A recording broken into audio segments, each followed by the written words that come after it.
A Comissão Arnes, a Articulação dos Povos Indígenas do Brasil, a Coalizão Negra por Direitos e a Internacional de Serviços Públicos denunciaram os crimes cometidos pelo presidente Jair Bolsonaro no Tribunal Permanente dos Povos. E a sessão de julgamento vai ser realizada em formato híbrido na semana que vem, nos dias 24 e 25 de maio. E quem está conosco para conversar a respeito disso é o membro fundador da Comissão Arnes e ex-ministro de Direitos Humanos, Paulo Sérgio Pinheiro. Bom dia, Paulo Sérgio. Bom dia, Glauco, tudo bem? Tudo certo.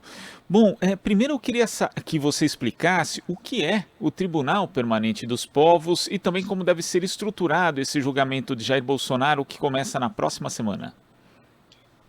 Isso é bom entender. A questão é a seguinte: em 1966, faz tempo, né? O Bertrand Russell, que era um filósofo e matemático e prêmio Nobel de Literatura, fez uma proclamação, fez um apelo para a constituição de um Tribunal Internacional de Crimes de Guerra contra os Estados Unidos, porque naquele momento os Estados Unidos estavam em guerra no Vietnã.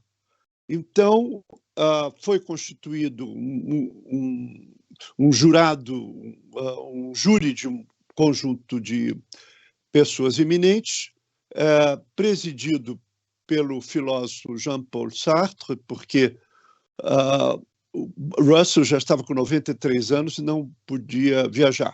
Então, foi realizado um na Dinamarca e outro na Suécia, em 1967. E aí foi publicado um relatório muito importante que desvendou esses crimes. Depois, em 1976, o Tribunal Russell fez uma audiência sobre as ditaduras no Brasil e no Chile. E, em seguida, em 1976, um senador italiano chamado Lélio Basso resolveu pegar o legado do Tribunal Russell e constituir o Tribunal Permanente dos Povos.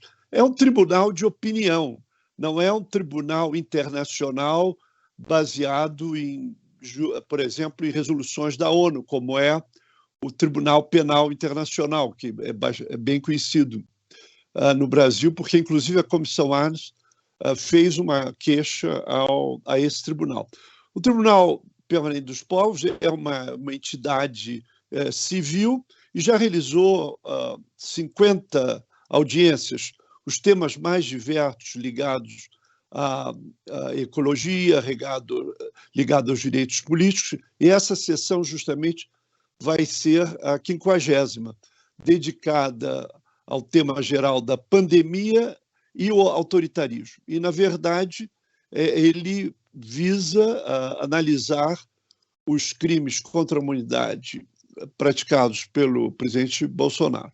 Mas o que é basicamente é a impunidade do presidente Bolsonaro, porque nenhum dos crimes que foram praticados tanto durante a pandemia como nas políticas anti-indígenas, ele não foi absolutamente processado pelo Procurador-Geral da República, que não processa o presidente. Então, naturalmente, nada aconteceu e nada vai acontecer. Agora, existem outros tribunais de opinião do mundo, mas o Tribunal Permanente dos Povos, ele pode ser considerado um dos mais importantes, se não o mais importante, já que ele tem justamente essa longa tradição e uma estrutura que é permanente? Eu acho que a resposta você deu. Exatamente, houve outros tribunais de opinião aqui, muito recentemente no Brasil, houve na PUC em São Paulo um tribunal de opinião importante também sobre o presidente Bolsonaro. Eu acho que dá importância ao Tribunal Permanente a sua longevidade, porque é algo que está especificamente em função desde 1979, né? É muito tempo, e precedidos pela experiência do Tribunal Russell. E também o porquê, nesses 50 anos, o tribunal conquistou uma respeitabilidade, quer dizer, não, alguma coisa bastante levada a sério, da maneira mais honesta possível. Há uma ata de acusação extremamente complexa, preparada pela advogada e professora Heloísa Machado. E há um corpo de jurados, pessoas muito eminentes, por exemplo, bastante conhecido no Brasil, que é o professor Boaventura de Souza Santos, o outro que foi um outro presidente da Suprema Corte da Argentina, depois o presidente do júri vai ser um jurista importante chamado Luigi Ferrajoli, que já foi é catedrático da Universidade de Roma. São 12 jurados, combinando membros do hemisfério sul e do hemisfério norte, também equilibrando entre homens e mulheres. Sistemas legais dos estados, os ereditos eles apontam para a possibilidade de reconhecimento de crimes e também até de deveres de reparação, ou seja, o tribunal pode até mesmo antecipar conceitos que mais adiante podem ou vão até ser reconhecidos pelo direito internacional, professor? Olha, de uma certa forma, esse tribunal de opinião faz sentido porque os povos indígenas, por um lado, e depois, por exemplo, os profissionais de saúde, não têm condições de, eles isoladamente, fazerem uma queixa ao Tribunal Penal Internacional. O que as sentenças, quer dizer, as conclusões do tribunal, eles não aplicam sanções, quer dizer, não seria talvez o objetivo sanções de reparação. Isso outros tribunais internacionais constituídos pelos Estados-membros, por exemplo, a Corte Interamericana de Direitos Humanos, o velhíssimo Tribunal de Justiça Internacional, que foi fundado logo depois da Primeira Guerra Mundial, eles definem sentenças e reparação. Mas nesse tribunal, a sentença pode ajudar, inclusive, a acelerar, por exemplo, o caso do presidente Bolsonaro no Tribunal Penal Internacional, porque o tempo desses tribunais é bastante lento, dada a complexidade e também o pequeno número de jurados. Agora tem um aspecto interessante também do tribunal que ele é dos povos, né? Na verdade trata de direitos violados de grandes segmentos da população e nessa ação mesmo há representações no julgamento dos povos negros, indígenas, também de profissionais da saúde. As violações elas se referem não apenas a indivíduos isolados, professor, mas a povos, são coletivos que são atingidos por essas violações? Exatamente. A diferença do Tribunal Russell, o Tribunal Russell visava especificamente os estados, né? Por exemplo, no caso, houve um Tribunal Russell sobre os Estados Unidos, houve sobre a Palestina ocupada por Israel, mas o Tribunal Permanente dos Povos, cuja sede é em Roma, essa entidade que nós falamos, ele visa especificamente aos povos e não a sujeitos individuais, ou não exclusivamente a estados. Mas, na verdade, está sendo visado um indivíduo, que é o presidente da República, mas as reclamações vêm justamente, como você disse, por exemplo, da Internacional dos Servidores e também a coalizão de entidades negras e a PIB das entidades indígenas. Quer dizer, os reclamantes são povos, ou são populações, ou um segmento profissional, como no caso dos profissionais de saúde, que apresenta uma queixa ao tribunal, e não como indivíduos. Nenhum indivíduo, a não ser o presidente Bolsonaro, é citado nessa ata de acusação.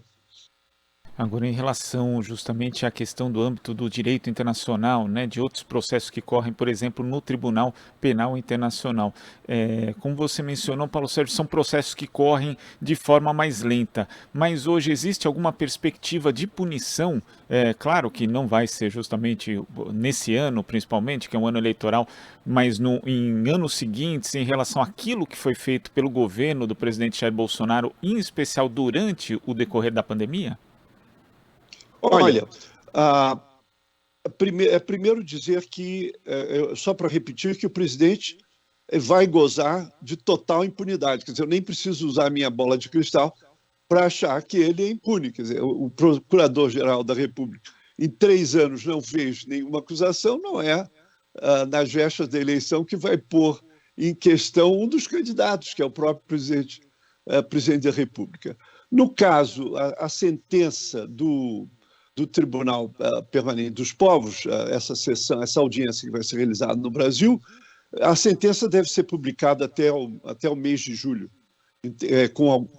com igual publicidade, porque é importante, depois que as pessoas assistiram, ou aqueles que participaram no tribunal, esperam, evidentemente, por uma sentença. Quer dizer, nesse tribunal não se fala especificamente em termos de condenação ou de sanção, mas de reconhecimento da responsabilidade pelo cometimento de um crime, né? Ou seja, um crime contra a humanidade, no caso da pandemia, em termos de ter uma política de enganação, favorecendo remédios que não tinham nenhum efeito, atrasando a questão da vacina, prejudicando por resoluções que não levavam em conta a emergência da situação do Ministério da Saúde, que atrasaram todo o processo de vacinação. Por exemplo, o processo das crianças, a vacinação das crianças está atrasadíssima até hoje, né? Bem depois que a ata de acusação terminou. E, evidentemente, as crianças não podem entrar como reclamantes, mas a reclamação compreende, quer dizer, leva em conta também o que aconteceu ao conjunto das crianças e dos adolescentes no Brasil, para dar um exame. Ou no caso dos povos, é claríssimo a questão dos povos indígenas do Brasil, que inclusive já fizeram, uma outra reclamação ao Tribunal Penal Internacional. Então, você disse muito bem, não visa propriamente o indivíduo, mas em relação a políticas, a crimes praticados contra povos. Agora, nessa semana, um grupo de juristas e pesquisadores do Brasil encaminhou um documento para a Organização das Nações Unidas, a ONU, alertando para uma campanha de ameaças à democracia, desinformação e ataques ao judiciário do país, promovida justamente pelo presidente Jair Bolsonaro. A gente sabe que, pelo menos desde ali do impeachment da ex-presidenta Dilma Rousseff, a democracia vem sendo atacada de diversas formas e agora, né, de forma bastante recorrente pelo presidente, quando se diz respeito ao sistema eleitoral, com anuência ou omissão da Procuradoria-Geral da República e também do Legislativo e outras instituições. Como proteger os mecanismos já fragilizados da democracia formal no Brasil hoje? Olha, não é segredo para ninguém que o presidente vai está atacando a democracia, mas na medida em que a eleição se aproxima, ele anuncia todo dia ele anuncia alguma coisa. A meu ver, está claríssimo que ele vai fazer algum ataque mais violento à democracia. Não quer dizer que vai ser um golpe de Estado contra o Estado de Direito, ou um golpe militar parecido com o 64. Não vai ser isso. Mas pode ser simplesmente um tumulto. Ele vai armar um tumulto, como ele já ameaçou depois do dia 6 de janeiro. Ele disse que no Brasil, aquela tentativa de invasão do Capitólio, tentativa não, invadiram efetivamente o Congresso americano, ele disse que aqui ia ser muito pior. E antes mesmo dele tomar posse, ele falou que ele veio para destruir. E ele está destruindo a democracia, né? Eu nunca vi na história da República, desde 1889, um presidente que abriu uma ação com um advogado particular contra o ministro do Supremo. Isso é uma piada histórica, um presidente da República fazer isso. Além de xingar, além de atacar os ministros do Supremo, ele agora entrou com processo contra o ministro Alexandre de Moraes. Quer dizer, está tudo às claras. Ou ele, por exemplo, ele vai fazer a mesma coisa que o Aécio Neves fez em relação à eleição da presidenta Dilma, vai contestar o resultado das eleições onde ele pode ser derrotado, mas ele só diz que vai sair morto do Palácio Planalto. É outra coisa extraordinária. Nenhum presidente, depois de 1938, disse que só vou sair daqui morto. Então, para que eleições? Ele já está anunciando, só vou sair morto. Então, ele pode... E depois, por exemplo, ele pode contestar a diplomação. Ele tem várias possibilidades. Ele está testando o que é que vai colar. E testando também se as Forças Armadas vão entrar nessa aventura. Para o que fazer em relação a isso? Primeiro, o que nós estamos fazendo é falar enquanto nós podemos. Se ele resolver levar a sério um golpe mesmo, por exemplo, pode haver censura e nós não podemos mais conversar. É preciso que as instituições, outras instituições funcionem. As instituições não estão funcionando, somente o Supremo.